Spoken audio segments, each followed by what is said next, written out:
Et du 27 au 29 novembre dernier, la conférence des partis écologistes et verts d'Afrique centrale s'est dotée d'un socle juridique en vue de se mobiliser autour d'un idéal commun. C'est au cours de cette rencontre qu'est née la Fédération des écologistes et verts de l'Afrique centrale, FEVAC. C'est sous l'impulsion de cet homme, Didas Pembe, député national et président du parti écologiste congolais PECO Les Verts, que cette rencontre est devenue une réalité. Pour Didas Pembe, les partis écologistes d'Afrique centrale doivent se mobiliser autour d'un idéal commun. D'où son idée de fédérer ces partis de la sous-région à l'instar de ceux d'autres zones d'Afrique. Didas Pembe organise alors le tout premier congrès de la FEVAC, Fédération des écologistes et verts d'Afrique centrale. Ont été invités aux assises de Kinshasa du 27 au 29 novembre au Grand Hôtel les représentants du Tchad, du Gabon, du Congo-Brazzaville, ainsi que le président des Verts d'Afrique, le Rwandais, Franck Habineza. Ce congrès constitutif, qui s'est déroulé sur fond d'intenses travaux, a produit le statut définitif et le règlement intérieur de la Fédération des Verts d'Afrique centrale. C'est la toute première rencontre qui devait poser le socle juridique pour notre existence. Chose faite, nous sommes dotés aujourd'hui des statuts et d'un règlement intérieur. Et parmi le plan d'action de 2014-2015, nous avons inscrit 3 points qui seront financés, à savoir 3 formations en dehors de nos pays. En dehors de cet aspect, nous avons beaucoup de challenges et beaucoup de défis à relever dans le secteur environnemental, entre autres associer ou du moins demander à nos gouvernants, à l'exécutif de nos pays respectifs, d'inclure dans le programme de développement, dans le programme socio-culturel, la dimension environnementale. En plus, un bureau exécutif, organe dirigeant de la FEVAC, a été installé avec des membres désignés par consensus. Composition, Didas Pembe de la RDC occupe la présidence, Daigo Badono la vice-présidence, Amissou Yaro du Gabon le secrétariat général, Younous Hadzege du Congo-Brazzaville la trésorerie. L'actualité, c'est aussi la désignation par consensus de la Canadienne Michaëlle Jean comme secrétaire générale de l'Organisation internationale de la francophonie, ancienne présentatrice de la télévision canadienne, ex-réfugiée venue d'Haïti et gouverneur général du Canada. Son portrait nous est retracé ici par Christian Elongo. Mesdames, Messieurs, bonsoir. On dit souvent quand on est journaliste, on peut tout faire à condition de bien s'en sortir. Michaëlle Jean résume à elle seule cette citation. Ancienne présentatrice vedette de la télévision canadienne, souvent récompensée pour son travail. Née à Port-au-Prince en Haïti le 6 septembre 1957, la jeune Michaëlle arrive au Canada alors qu'elle n'a que 10 ans avec toute sa famille pour fuir la dictature de Jean-Claude Duvalier. En septembre 2005, elle est nommée gouverneur du Canada, un poste qu'elle occupe jusqu'en septembre 2010. Polyglotte, elle parle 5 langues, dont l'anglais, l'espagnol, l'italien, les créoles et bien sûr les français. En 2012, elle fut le grand témoin de la francophonie lors des Jeux olympiques de Londres. En prenant la tête du secrétariat général de la francophonie, Michaëlle Jean devient ainsi donc la première femme à occuper ces postes, mais aussi la première non-africaine à la tête de l'Organisation internationale de la francophonie. Et en rapport avec ce 15e sommet tenu au Dakar, nous allons échanger avec Christian Elongo. Vous êtes avec nous sur ce plateau et vous êtes expert maison par rapport à cette question francophonie. Est-ce un choix réfléchi? Bonjour Bibiche, c'est vrai, un choix réfléchi, mais pas réfléchi par rapport aux dirigeants africains qui voulaient en fait, par exemple, Denis Sassou Nguesso qui a proposé Henri Lopez. On dit que Denis Sassou Nguesso a claqué la porte parce qu'il savait que la France soutenait Michaëlle Jean. Mais en fait, c'est la faute des Africains. Quand on sait que Michaëlle Jean a pris le secrétariat général de la francophonie parce que les Africains n'ont pas réussi à présenter un seul candidat. Il y avait Pierre Buyoya du Burundi, ancien président du Burundi, Henri Lopez qui est actuel ambassadeur du Congo-Brazzaville en France, les candidats bien sûr de Sassou Nguesso, et puis il y avait Jean-Claude Destracq, ancien ministre des Affaires étrangères de l'île Maurice. Aussi, il y avait Augustin Ndefumbu, qui est guinéen-équatorien, sénateur actuellement.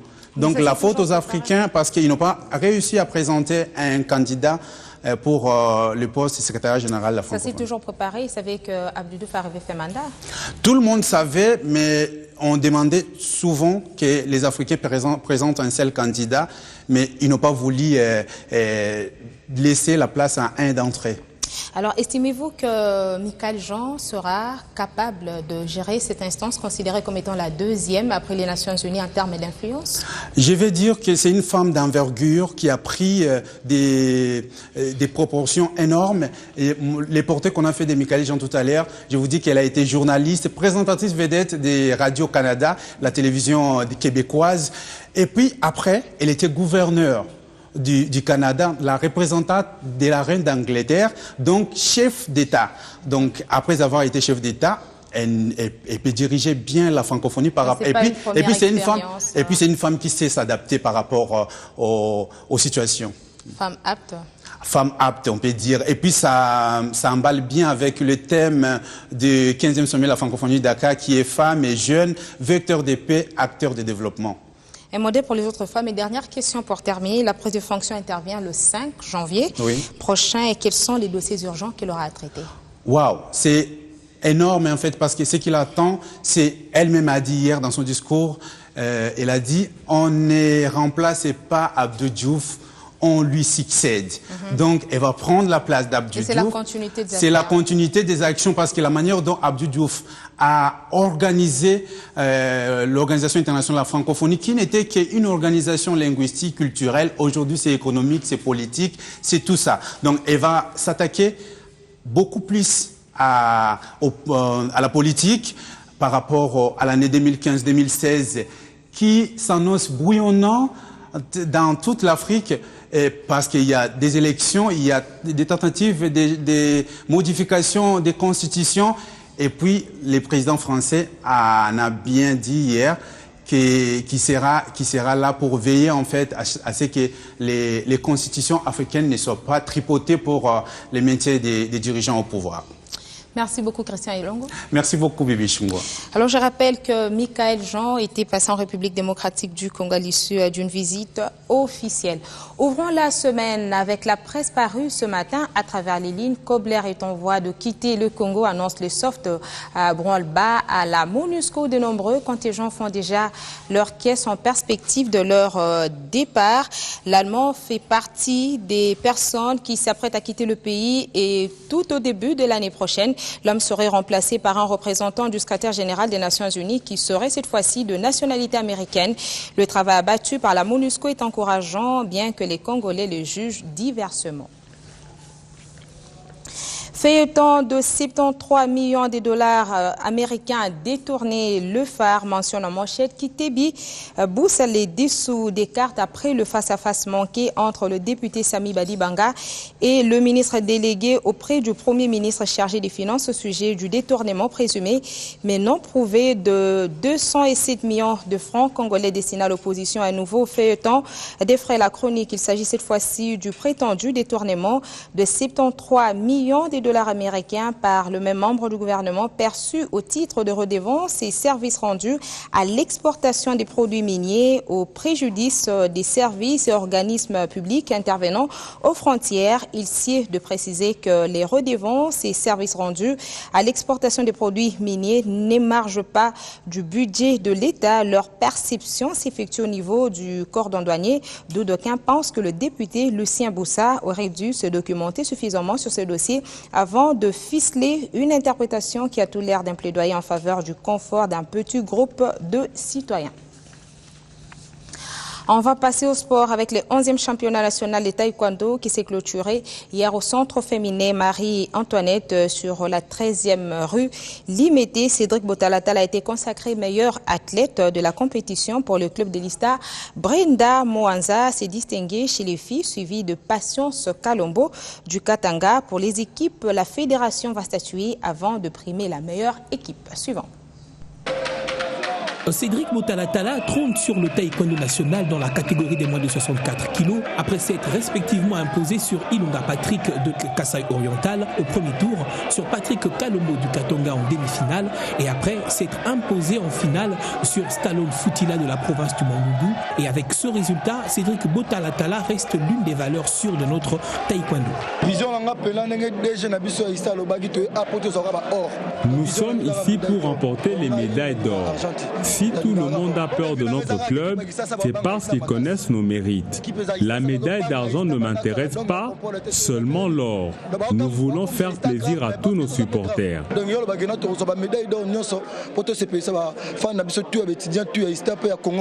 En marge de ce 11e championnat national de taekwondo qui se déroule actuellement dans la salle de promotion du centre féminin Marie-Antoinette de Limité sur la 13e rue dans le quartier industriel, le président de la Fédération congolaise de taekwondo est revenu sur les principes qui devraient caractériser tous les athlètes qui prennent part à cette compétition.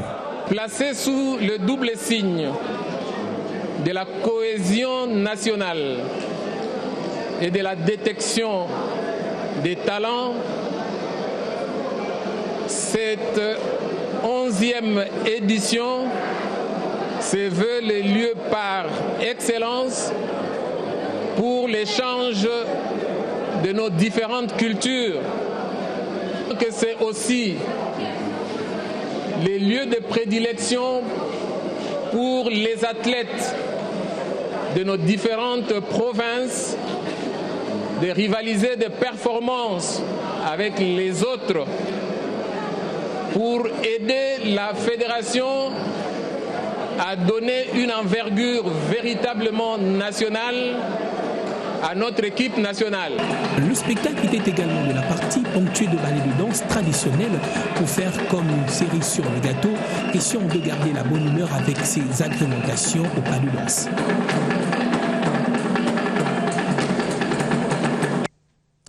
L'école turco-congolaise de Kinshasa, SAFAC, a organisé un tournoi de football de fraternité, une rencontre sportive qui a connu la participation de 6 équipes des écoles consulaires de Kinshasa et qui appelle à la création d'une fraternité entre les élèves et les enseignants, mais aussi des écoles participantes et par la même occasion dénicher de nouveaux talents.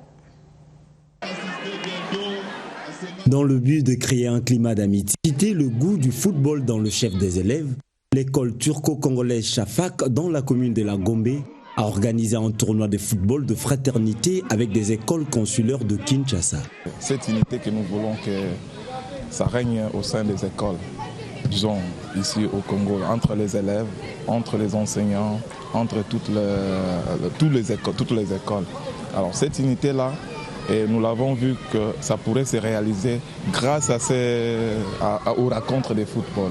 Et partant de ce jeu, nous pouvons découvrir certains talents qui sont comme pépinières. Ce tournoi a opposé 6 équipes dont SAFAC, Collège cartésien, École française, École arabe, le complexe scolaire Aurore et Kuntwala. Un honneur pour le directeur technique de la FECOFA. Il faut qu'au niveau de toutes les écoles, que ce genre d'organisation soit faite, que ça arrive jusqu'au niveau national, afin de pouvoir donner aux différentes équipes nationales l'élite dont on a besoin. Jusqu'à présent, on a souvent utilisé des joueurs que nous essayons d'attraper par-ci, par-là. Mais aujourd'hui, nous pensons que nous pourrons mettre des bases au niveau des écoles. Et là, je félicite beaucoup plus le responsable de l'école de SAFAC, qui est le grand initiateur de ce genre d'activité. Je pense que ce n'est pas la dernière fois et je souhaiterais que ça soit continuel. Ça, c'est la 3e fois que j'assiste à ce tournoi. Donc c'est une très très bonne chose. Et ça pourra apporter un plus au football national. Le match ici, c'était un très bon match. Malgré en première mi-temps, on avait un peu de problèmes, mais à part ça, ça va quand même. C'était un bon match. Au terme de ce tournoi qui aura lieu le 6 décembre prochain, 2 coupes sont prévues en faveur des équipes finalistes et des différents cadeaux pour d'autres équipes participantes. Parlons musique avec ce mini-concert show qui a démontré la performance de 2 artistes d'origine congolaise de renommée internationale samedi dernier. Une première réussite bien démontrée dans ce magnifique cadre de l'hôtel Visotage. Soirée inoubliable samedi dans ce beau cadre de l'hôtel Vintage à ma campagne. La particularité, le spectacle proposé par Alexia Waku et Fabrice Wango. Le plaisir des oreilles l'ont emporté sur celui des yeux avec des sons nostalgiques, afro-jazz et bien d'autres. Mais c'était génial, comme d'habitude. Bon, je suis régulièrement Alexia Waku et j'étais ravie de rencontrer Fabrice qui chante aussi très très bien. Alexia Waku, c'est un produit de haute qualité. Fabrice Wonga, qui vient de Londres, comme vous le savez, c'est aussi un produit de haute qualité. Nous attendons tant d'autres qui viendraient pour s'ajouter sur la liste. Fabrice Wango, surnommé Mr Love, après avoir balancé en douceur des chants d'amour et électrisé la salle. Bon, moi je représente Love, Congo Love, et je chante des chansons d'amour, des chansons douces, mais comme tu as vu, je peux aussi danser avec Kitoko. Bon, c'est une chanson que je vais sortir l'année prochaine. Distingué par son style jazz coloré en rouge, l'afro-jazz Ladies évoque le Congo par son look fleuri. C'est mon tempérament, c'est vrai que j'ai un tempérament de feu en général. Donc quand je suis sur scène, je suis dans un autre univers, donc je donne tout de mon moi. Donaki Pavita, c'est quand même notre histoire, l'histoire du royaume Congo, une histoire de 1700. Et c'est vrai que même moi-même, quand j'ai eu à découvrir qui elle était, j'ai été fasciné. Je vais en faire une chanson parce qu'il faut continuer à véhiculer des histoires comme ça qui ont marqué, je veux dire, qui ont marqué notre pays, le social, le côté chrétien de notre pays. C'est une femme qui avait une croyance et qui s'est battue.